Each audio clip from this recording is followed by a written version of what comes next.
তো কিয়ামতের আগে মারে ভুলে যাবে, মাকে ভুলে গিয়ে স্ত্রীর পেছনে পেছনে দৌড়াবে। খবরদার, খবরদার। আপনি নামাজি হতে পারেন, মুসল্লি হতে পারেন, হাজী সাহেব হতে পারেন, কিন্তু মা যদি বদদোয়া দেয় আপনার সব শেষ, দুনিয়াও শেষ, আখিরাতও শেষ। মায়ের মর্যাদা বাবার চেয়ে 3 গুণ বেশি। হামালাতহু উম্মুহু, কারণ বাবা পেটে ধরে নাই, পেটে ধরছে কে?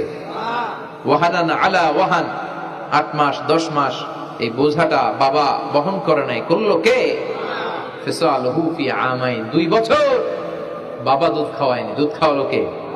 মায়ের এক ধার দুধের দাম কাটিয়া গায়ের চাম, পাপস বানাইলেও ঋণের শোধ হবে না, এমন দরদি ভাবে কেউ হবে না আমার মা গো। ঠিক কিনা? লাউ কাতা'তা জিলদাক, আপনার গায়ের চামড়া কেটেও যদি মায়ের পায়ের জুতা বানিয়ে দেন, কি বানিয়ে দেন? কি দিয়ে? গায়ের চামড়া দিয়ে।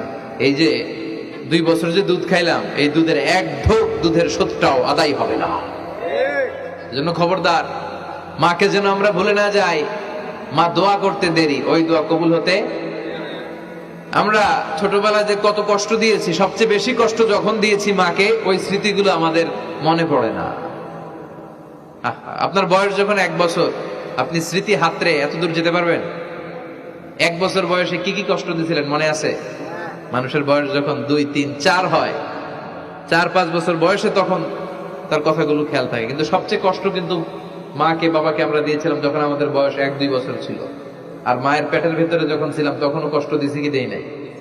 এক একটা লাথি যখন মেরেছি আমার মা বেহুশ হয়ে যেত। আমাকে আপনাকে জন্ম দিতে যে আপনাদের মা কতটা কষ্ট করেছেন খেয়াল করে শুনুন। চিকিৎসা বিজ্ঞানীরা বলে একজন সুস্থ মানুষ 45 ইউনিট পেইন, মানে ব্যথা, একসাথে সহ্য করতে পারে। ব্যথার তীব্রতা, সিভিয়ারনেস যদি এর চেয়ে বেড়ে যায়, হয়তো লোকটা বেহুশ হয়ে যাবে, না হয় মরে যাবে।